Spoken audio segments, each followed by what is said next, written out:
All right, so last month, Adobe released a new program, Adobe Premiere Rush CC, and I just want to give my 2 cents about it because, god damn it, my opinion matters, right?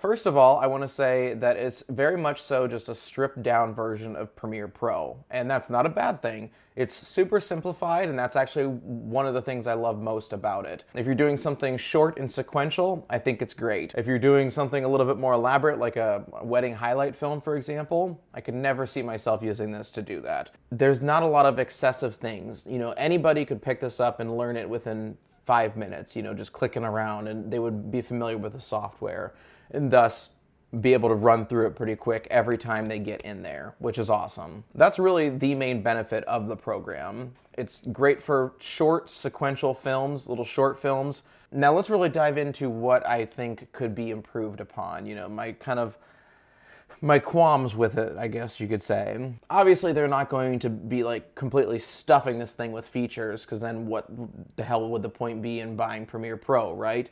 And I think that's part of the reason that they have stripped it down so much, is they want this to be a complement to Premiere Pro, not a supplement to it. You're going to use Premiere Pro for your professional work, your client work.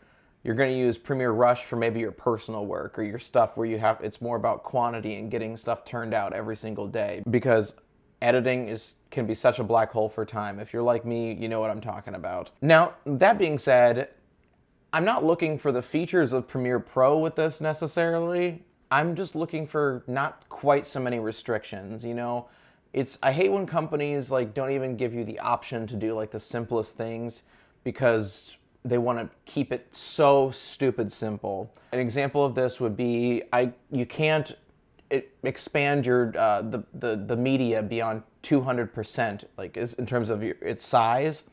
That seems stupid to me. That's not going to dictate whether or not somebody buys Premiere Pro over Premiere Rush. You're not going to be doing it a lot with video, but I was trying to do kind of a little hybrid little mini film where I was trying to expand the photos that I had imported beyond 200% so that I could fill the entire kind of widescreen with it, and I wasn't able to, so I just had to kind of deal with it. I also don't like that you can't detach the audio from a clip and use it on its own.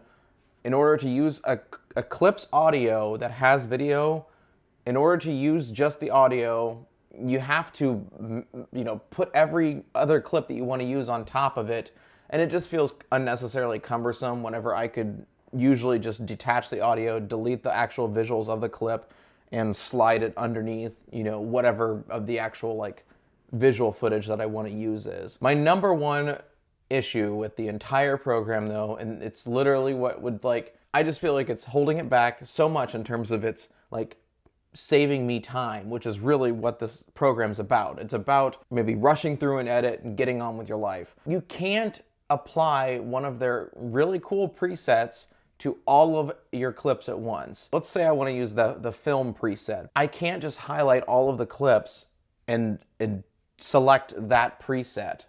I have to click each individual one by one, click, click, click, click. It's so ridiculous to me. I really hope that they come up with an update for that soon to fix that, because that is the number one frustration I have with the entire program. And furthermore, you can normally use the up and down keys to go between clips on the timeline, which would make it easier to do this film preset, once over each time. But after you click the preset, the up and down keys no longer go between, the next clip or the previous clip. You're just stuck. So there's no fast way around it. You just have to click with your mouse once over and again and again and again and again. It's so annoying. And on that same note, I wish you could also copy and paste the more detailed edits within, the exposure and the white balance. Right now I have to click each individual one, adjust the exposure, adjust the white balance, beyond the preset. This is if you want to kind of make tweaks to it. You have to go in there and adjust each and every single one, even to match, if it's the same lighting. To try and match it, you have to go in and hit the exact same values for each thing on each separate clip. It's just ridiculous to me. You should be able to copy and paste that or edit them all at once, just like you should be able to do one preset across the whole series of clips all at once. And the weird part about that too is, like, for the audio, you're able to do it. Like, if you highlight a bunch of clips, you can mute the audio all at once. So I don't know why you can do it with audio and not visuals, like, or not, and not the actual video clip itself. I think that's silly. Hopefully they fix that soon. In conclusion, it is a complement to Premiere Pro or Final Cut, not a supplement.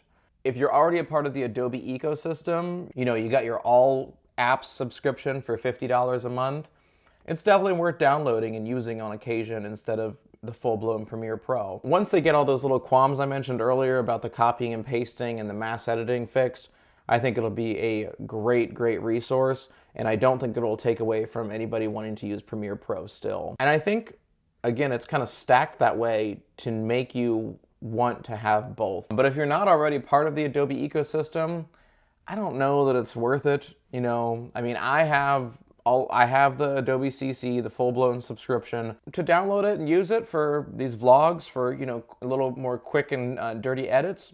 It's amazing. Could be better. Definitely could be better. Is it worth it on its own for $10 a month? Probably not. I'm sure you could find something better out there.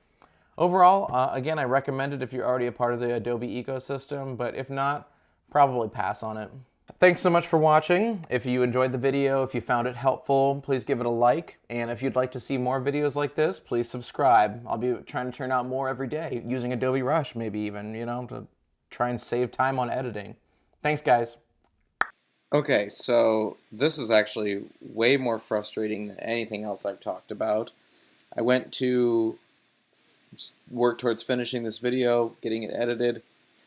I have some stacked clips here, as you can see. When I highlight the stacked clips, like when those are part of the selection, I can't move any of the other clips. Like, I can't move anything.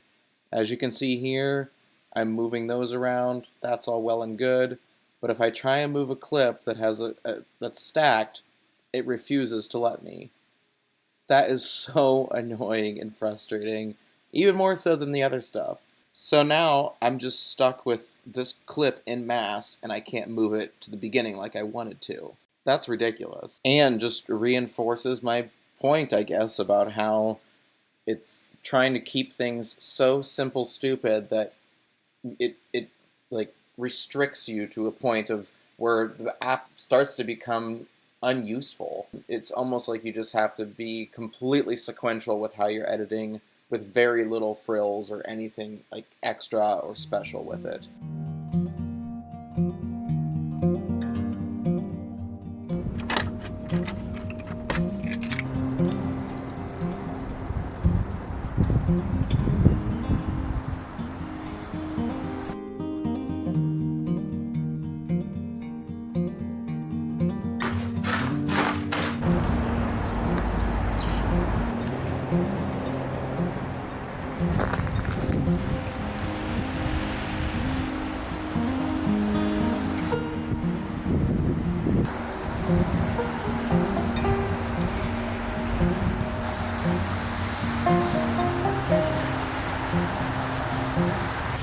I believe this makes it official. Winter is here, and this is our first real snow in Chicago. It may be silly, but I'm super charmed by it. I'm super excited. I love snow. I love winter. We have some friends hanging on here still, clinging to dear life here.